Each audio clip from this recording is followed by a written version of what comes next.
12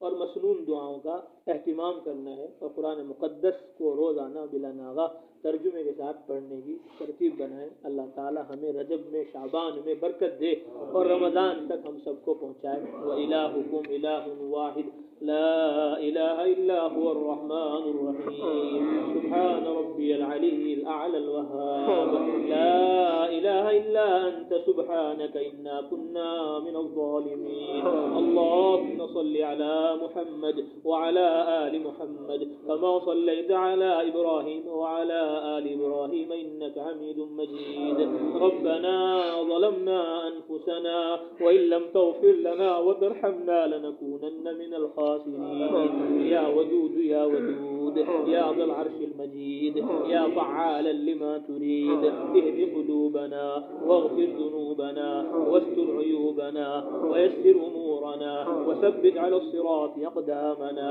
اللهم أعنا على ذكرك وشكرك وحسن عبادتك اللهم اجعلنا لك ذكارا واجعلنا لك شكارا اللهم إنا نسألك إيمانا كاملا ويقينا صادقا اللهم علمنا آداب الدعوة والتبليغ واجعلنا متصفين بصفات الداعين والمبلغين اللهم إنا نستغفرك ونتوب إليك اللهم إنا نستغفرك ونتوب إليك اللهم إنا نستغفرك ونتوب إليك اللهم اهدنا فيمن هديت وعافنا فيمن عافيت وتولنا فيمن توليت وبارك لنا فيما أعطيت وقنا شر ما قضيت فإنك تقضي ولا يقضى عليك فإنه لا يذل من واليت ولا يعز من عاديت تباركت ربنا وتعاليت نستغفرك ونتوب إليك یا اللہ ہمارے گناہوں کو معاف فرما یا اللہ ہمارے خطائیں سے درگزر فرما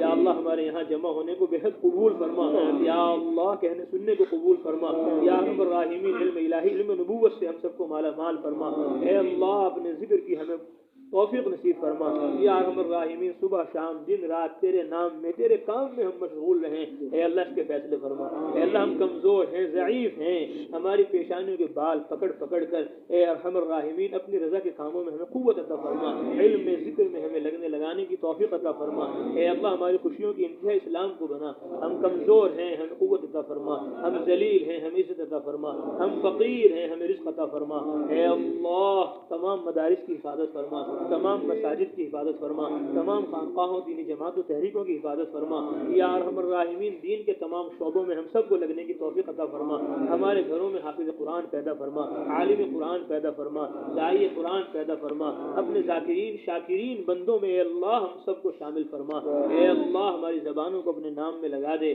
ہمارے جسموں کو اپنے کام میں لگا دے اے ارحم الراحمین اکرم الاکرمین ہماری مسجدوں کو مسجد نبوی جیسا بنا ہمارے گھروں کو حضرت محمد صلی اللہ علیہ وسلم کے گھروں جیسا بنا ہماری بستیوں محلوں کو مدینہ منورہ جیسا بنا یا اللہ ہمارے مردوں کو عورتوں کو بچوں کو حضرت محمد مصطفیٰ صلی اللہ علیہ وسلم کی طرح علم میں ذکر میں لگانے کی توفیق نصیب فرما یا ارحم الراحمین ہمارے صغیرہ گناہوں کو معاف فرما کبیرہ گناہوں کو معاف فرما جانے انجانے کے گناہوں کو معاف فرما اے اللہ ہمیں اپنی محبت عطا فرما اپنے نبی کی محبت عطا فرما قرآن و حدیث کی محبت عطا فرما علم کی علماء کی محبت عطا فرما ذکر کی ذاکرین کی محبت عطا فرما تبلیغ کی مبلغین کی محبت عطا فرما تصنیف کی مؤلفین کی محبت عطا فرما ہمارے سینوں کو کینوں سے پاک فرما اے اللہ ہم سب کو ایک فرما نیک فرما اے اللہ ہماری بخشش فرما ہمارے ماں باپ کی بخشش فرما پوری امت مسلمہ کی بخشش فرما اے ارحم الراحمین ہم آپ سے اپنے لیے پوری امت کے لیے معافی چاہتے ہیں آپ معافی کو پسند کرتے ہیں مولا ہم سب کو پوری امت مسلمہ کو معاف فرما جہنم کا ڈر خوف ہمارے دلوں میں پیدا فرما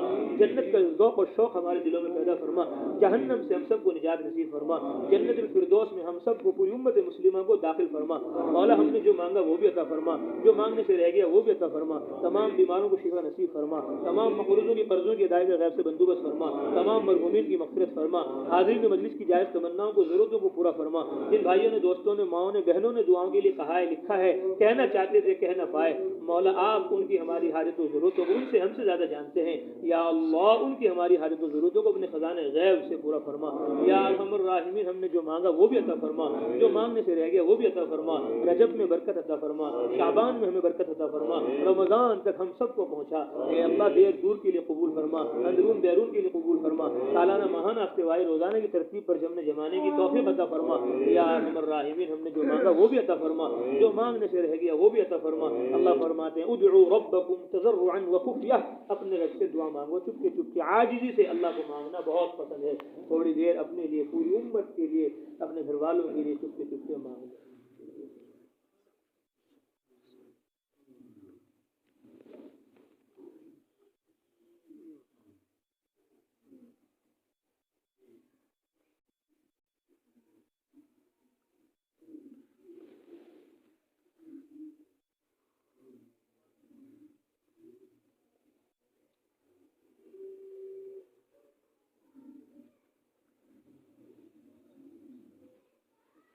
ربنا ظلمنا أنفسنا وإن لم تغفر لنا وترحمنا لنكونن من الخاسرين. ربنا آتنا في الدنيا حسنة وفي الآخرة حسنة وقنا عذاب النار. اللهم إنا نسألك من خير ما سألك منه نبيك وحبيبك محمد صلى الله عليه وسلم, ونعوذ بك مما تعوذ منه محمد صلى الله عليه وسلم, وما قضيت لنا من قضاء واجعل عاقبته رشدا. آمين. صلى الله تعالى على خير خلقه محمد وعلى آله وأصحابه أجمعين برحمتك يا أرحم الراحمين.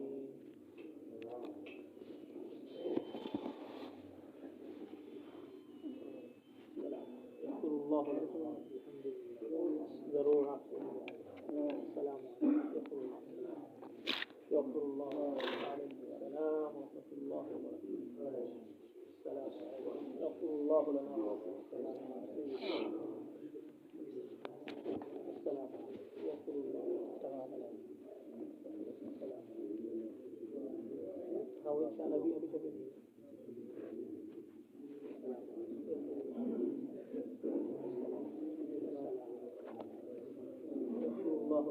السلام عليكم. وعليكم السلام ورحمة الله وبركاته. السلام. يغفر الله لنا. السلام. وعليكم السلام ورحمة الله. وعليكم السلام. يغفر الله.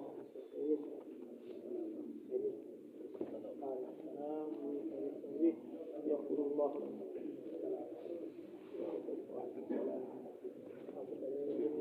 تو یہ ایک مہینہ ہو گئی امام صاحب یہ دونوں چلنے کے لیے تیار ہیں. کریم پاؤڈر صابن اس کا گافی سب لے کپڑے کپڑے سب تیاری کر رکھی ہے جانے کے لیے.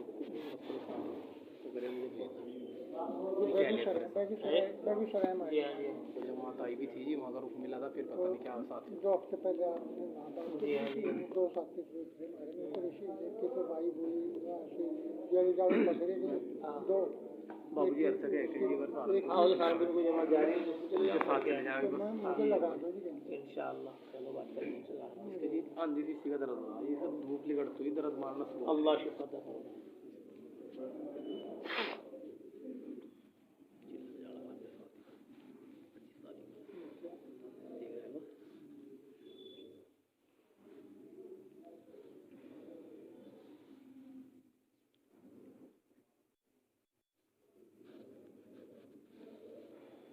اللہ شفا دے.